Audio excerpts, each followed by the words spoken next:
ألحقنا بهم ذريتهم وما ألتناهم من عملهم من شيء كل امرئ بما كسب رهين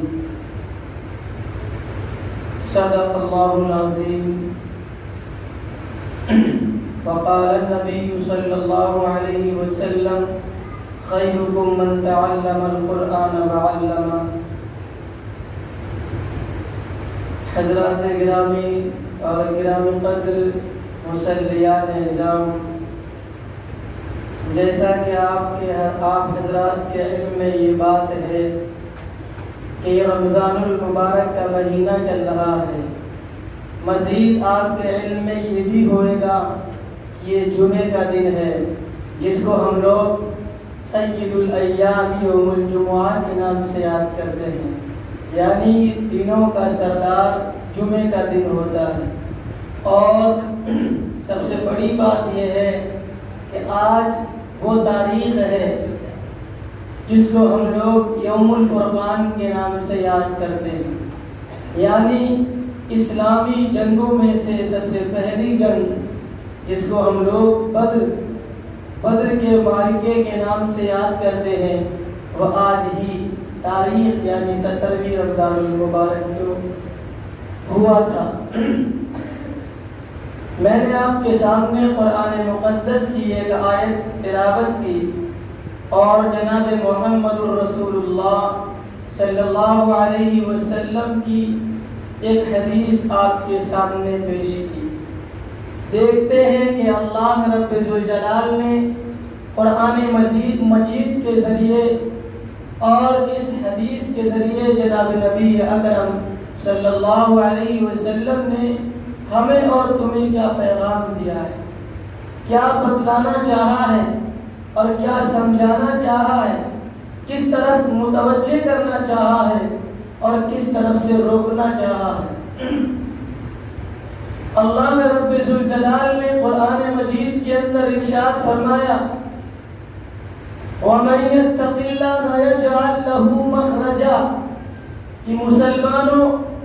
اگر تم کسی بیماری کے اندر مبتلا ہو، تم کسی پریشانی کے اندر مبتلا ہو، اور اگر تمہارے اوپر کوئی آفات دنیا کی بلائیں آ رہی ہوں تو یاد رکھو اللہ رب ذوالجلال نے ارشاد فرمایا وَمَن يَتَّقِ اللَّهَ يَجْعَل لَّهُ مَخْرَجًا، کہ اگر تم نے اپنی زندگی کے اندر تقوی کو داخل کر لیا یجعل لہ مخرجا، اللہ تعالی تمہارے لیے ایسے راستے ہموار کرے گا، ایسے راستے نکالے گا جو تمہارے وہم و گمان میں بھی نہیں ہوں گے، تم نے کبھی تصور میں بھی نہیں سوچا ہوئے گا، کبھی خیال بھی نہیں کیا ہوئے گا۔ کہ آپ کو یاد نہیں ہے وہ ایام، یہی ایام تھے رمضان المبارک جیسا عظیم الشان مہینہ تھا،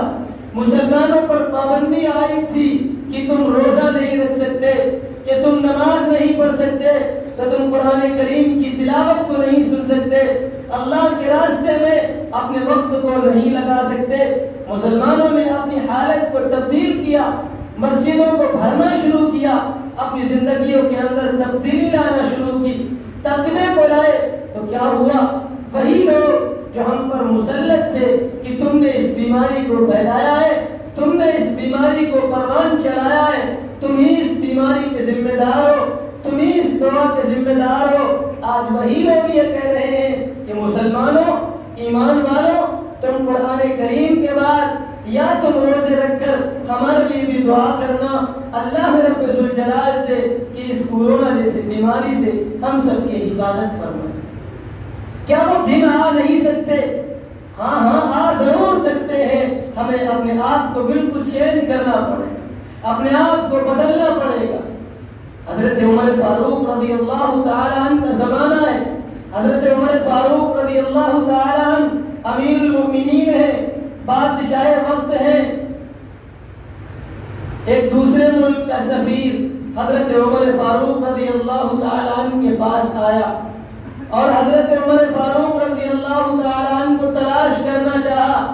مدینہ منورہ یا مکہ معظمہ جو بھی اس وقت کی راجدھانی ہوگی وہاں آیا اور دریافت کیا کہ تمہارے بادشاہ کا محل کہاں پہ ہے، تمہارے بادشاہ کا آفس کہاں پہ،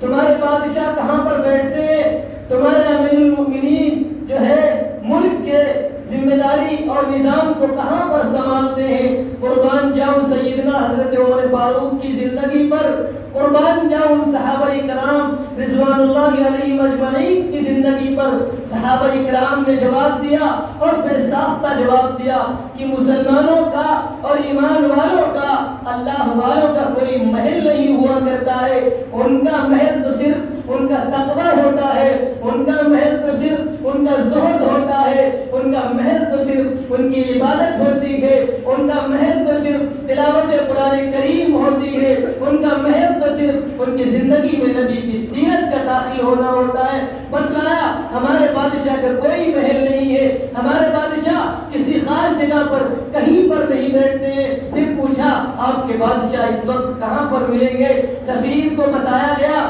ہاں اگر تم ہمارے بادشاہ سے ملنا چاہتے ہو، ہمارے بادشاہ سے تم جو ہے ملاقات کرنا چاہتے ہو، ہمارے بادشاہ سے تم گفت و شنید کرنا چاہتے ہو، ہمارے بادشاہ سے اگر تم کوئی بات کہنا چاہتے ہو تو جاؤ قبرستان کے اندر حضرت عمر فاروق رضی اللہ تعالی عنہ امیر المؤمنین جو ہے، وزیر اعظم جو ہے، وزیر اعلیٰ جو ہے، پرائم منسٹر جو ہے، اس ملک کے جو ہے سب سے بڑے بادشاہ جو ہیں وہ قبرستان کے اندر لیٹے ہوئے آپ کو مل جائیں گے۔ وہ سفیر جو دوسرے ملک کا آیا ہوا تھا وہ ڈھونڈتا ہوا قبرستان پہنچ گیا، دیکھتا ہے اور بیان کرتا ہے۔ اس کو حضرت مولانا رومی رحمت اللہ علیہ نے اپنے انداز میں بیان کیا ہے۔ وہ کہتا ہے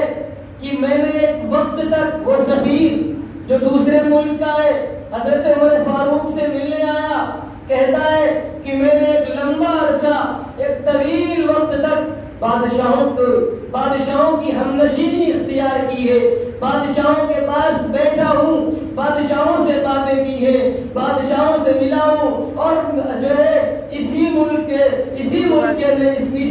میں نہیں بلکہ اس ملک کے علاوہ بھی میں نے دوسرے ملکوں کے بادشاہوں سے ملاقات کی ہے۔ میں نے جیسے آپ کے امیر المؤمنین سیدنا حضرت عمر فاروق کو دیکھا ہے، خدا کی قسم میں نے بادشاہوں کو دیکھا ہے، میں نے بادشاہوں کو اور ان کے امیروں کو دیکھا ہے کہ اگر وہ کسی گلی سے نکلتے ہیں تو 10 آدمی اور 10 جو ہے حفاظتی گارڈ جو ہے ذمہ دار، یا سمجھیے کہ جو ہے 10 آدمی ان کے جو ہے محافظ کے طور پر، حفاظت کے طور پر آگے چلتے ہیں اور 10 پیچھے چلتے ہیں، 10 ادھر چلتے ہیں، 10 ادھر چلتے ہیں، تب وہ بیچ میں بادشاہ جاتا ہے۔ لیکن قربان جاؤں تمہارے بادشاہ، میں نے ان بادشاہوں سے جب ملاقات کی جن کے پیچھے 50 آدمی رہتے ہیں، مجھے کوئی خوف، کوئی وحشت محسوس نہیں ہوئی، مجھے کوئی ڈر محسوس نہیں ہوا۔ قربان جاؤں سیدنا حضرت عمر فاروق کی زندگی پر، ان کے تقوی پر، ان کی زہد پر، ان کی سیرت پر، ان کے اخلاق پر، ان کے کردار پر، ان کی شریعت پر، ان کے قانون پر، ان کے قرآن پر، ان کے ضابطوں پر دیکھتے ہیں کہ حضرت عمر فاروق رضی اللہ تعالی عنہ کرتے کو اتارے ہوئے، کرتا ایک سائڈ میں رکھا ہے، صرف تہمت باندھے ہوئے جو ہے کسی چیز کا تکیہ لگائے ہوئے لیٹے ہیں۔ لیکن میں نے خوف اور ڈر ایسا محسوس کیا، میں نے دنیا میں کسی اور کے پاس کوئی خوف محسوس نہیں کیا۔ کسی نے کہا ہے نا، اگر جو ہے کوئی بڑا آدمی چھوٹے آدمی پر ہاتھ رکھ دیتا ہے تو اس کی بھی ویسی ہی باتیں ہو جاتی ہیں جیسی بڑے آدمی کی باتیں ہوتی ہیں۔ کیا تمہارا خیال ہے، کیا تمہاری سوچ ہے، جس پر اللہ ہاتھ رکھ دے، جس پر اللہ کی مدد کا وعدہ ہو، جس پر اللہ کی نصرت کا وعدہ ہو، اس کی باتیں اور اسے دیکھ کر آدمی وحشت میں نہ ہو، اپنے اندر خوف محسوس نہ کرے، تو بتاؤ کس سے خوف محسوس کرتا ہے؟ بتایا یہی ہمارے امیر المؤمنین ہیں، یہی بادشاہ وقت ہیں، ان سے ملاقات کر لو۔ کہنے لگے مجھے ان سے خوف ہوتا ہے، مجھے ان سے ڈر ہوتا ہے، باوجود اس کے کہ ان کے پاس کوئی ایسی چیز نہیں ہے، کوئی ایسی چیز نہیں ہے جس سے ڈرا جائے سوائے ایک چیز کے، وہ چیز تھی تقویٰ، جس کو کہتے ہیں وَمَن يَتَّقِ اللَّهَ يَجْعَلْ لَهُ مَخْرَجًا۔ اگر تم اپنی زندگی کے اندر تقوی کو داخل کرو گے، اگر تم اپنی زندگی کے اندر آقا علیہ السلام کی سنتوں کو، ان کے پاکیزہ نقوش کو، ان کی پاکیزہ چلنے کو، ان کے پاکیزہ بات کرنے کو اگر ہم اپنی زندگی بنائیں گے تو یاد رکھو ہر جو ہے باطل ہمارے سامنے بات کرنے سے ڈرے گا۔ کیا وہ زمانہ تھا، کیا وہ وقت تھا کہ اگر ایک مسلمان یوں کہتا تھا نعرہ تکبیر اللہ اکبر تو بادشاہوں کے اور باطل کے محل لرز جاتے تھے، باطلوں کے اندر کھلبلی مچ جاتی تھی، ان کے اندر ڈر پیدا ہو جاتا تھا۔ آخر یہ کیوں تھا، آخر یہ کیا وجہ تھی؟ ان کے پاس کیا کوئی اور طاقت تھی؟ ان کے پاس کیا کوئی اور چیزیں تھی؟ نہیں مسلمانوں، وہی چیز تھی جس کو آج ہم نے پس پشت ڈال دیا، جس کو ہم نے ایک ضرورت کی چیز سمجھا۔ ابھی میں ایک چھوٹا سا آپ کو واقعہ بتلاتا چلوں، 2 جگہ کا واقعہ ہے، ایک جگہ ایٹا میں، ایک جگہ جہانگیر پور کا واقعہ ہے۔ ایک جگہ نکاح پڑھانے کا اتفاق ہوا، نکاح پڑھانے گئے، جو ہے جب باری آئی مہر کی، جب باری آئی لڑکی کو پیسے دینے کی تو اس کے باپ کی طرف سے آواز آتی ہے مولوی صاحب آپ کو معلوم نہیں ہے، آپ شرعی مہر مانگ لیجئے۔ میں نے کہا بہت اچھا، مجھے تو معلوم تھا شریعت میں کتنا مہر ہے اور شریعت کے ہی مطابق مہر بھی مانگنا چاہیے، لیکن مہر سے پہلے جو چیزیں آپ نے کی ہیں کیا وہ آپ کی شریعت کے مطابق ہے؟ آپ بارات لے کر آئے ہیں، کیا یہ شریعت نے اجازت دی ہے؟ آپ نے جو ہے دوسروں کا کھانا کھلوایا ہے، کیا یہ شریعت نے اجازت دی ہے؟ آپ جو اتنا جہیز لے کر جائیں گے کیا شریعت نے اجازت دی ہے؟ کہا نہیں، میں نے کہا جب دینے کی باری آئی تو شریعت یاد آ گئی، جب لینے کی باری آئی تو جو ہے ہمارا لڑکا یہ ہے، ہمارا لڑکا یہ ہے، ہم یہ ہے، ہم وہ ہیں۔ جب دینے کی باری آئی تو شریعت کو استعمال کر لیا، جب لینے کی باری آئی تو شریعت کو بھول گئے، شریعت کو پس پشت ڈال دیا۔ یہی وجہ ہے کہ آج ہمارے نوجوان نسل جس طرف جا رہی ہے، جس طرف جو ہے جا رہی ہے، وہ بتانے کی ضرورت نہیں ہے، سمجھانے کی ضرورت نہیں ہے۔ ان کی زندگیوں سے عبادت نکل چکی ہے، ماں باپ کا ادب نکل چکا ہے، اللہ کا حقوق ادا کرنے کا شوق نکل چکا ہے۔ جو اللہ کے حقوق کو نہ ادا کرے، کیا خیال ہے ہمارے تمہارے حقوق ادا کر دے گا؟ یعنی ماں باپ کے حقوق ادا کر دے گا۔ ہم نے اپنے بچے کو بچپنے میں کبھی نہیں سکھایا کہ بچے نماز پڑھنے جاؤ، روزوں کو رکھو، عبادت کرو، اللہ کو راضی کرو۔ تو جب ہم نے یہ چیزیں نہیں سکھائی تو آج جو ہے ہمارے جو ہم نے گویا کہ کہہ سکتے ہیں کہ خود ہم نے اپنے پیروں پر کلائی ماری ہے، ہماری زندگی کا حال بدتر ہوتا چلا جا رہا ہے۔ صرف رمضانوں میں تو خدا کو یاد کر لیتے ہیں، ہاں بڑی اچھی بات ہے، اللہ کرے ہم سب کو بار بار رمضان نصیب فرمائے۔ رمضان المبارک کے علاوہ بھی اللہ رب العزت ہے، اس کے احکامات ہیں، اس کا قرآن ہے، اس کے نبی کی سیرت ہے۔ ضرورت اس بات کی ہے کہ نبی علیہ السلام کو پورے مہینے یاد کیا جائے، ان کی سیرت کو پوری سال کے مہینوں کے اندر لایا جائے، زندگی کے ہر شعبے کے اندر لایا جائے۔ میں نے قرآن مجید کی ایک آیت پڑھی، والذین آمنوا واتبعتهم ذریتهم بإیمان الحقنا